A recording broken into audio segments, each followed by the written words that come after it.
विधानसभा विरोधी पक्षनेते पदावरून ठाकरे सेना आणि काँग्रेसमध्ये पुन्हा ठिणगी पडण्याची शक्यता आहे। माजी मुख्यमंत्री उद्धव ठाकरे आणि विधानसभा अध्यक्ष राहुल नार्वेकरांची भेट झाली। दोघांमध्येही 20 मिनिटे चर्चा झाली।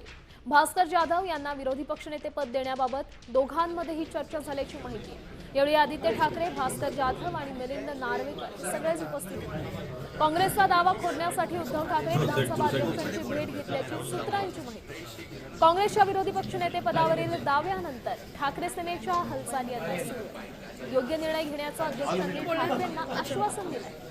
दरम्यान त्यांनी सभापती राम शिंदे यांची देखील भेट घेतली। त्यामुळे विधान परिषदेच्या विरोधी पक्षनेते पदाबाबत ही चर्चा झाल्याची माहिती। विधानसभा अध्यक्षांना विरोधी पक्षनेते पदाचं नावासहित भास्कररावांच्या नावासहित पत्र दिलं होतं। अजूनही त्याच्यावरती निर्णय झालेला नाही। साहजिकच आहे, त्याच्यानंतर विधान परिषदेचं विरोधी पक्षनेते पद रिकामं झालं, त्याही बद्दल विरोधी पक्षाकडनं पत्र गेलेलं आहे।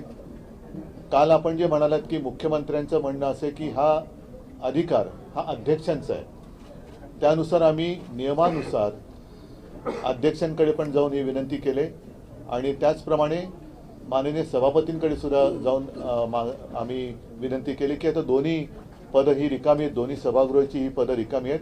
आपण दोघांनी एकत्रितपणे हा निर्णय या अधिवेशनाच्या आता उद्या परवाकडे शेवटचा दिवस आहे, आपण जाहीर करावा।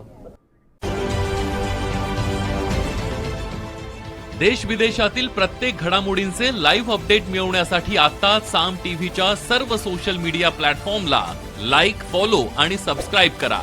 तसंच सर्व नोटिफिकेशनसाठी बेल आयकॉन प्रेस करायला विसरू नका।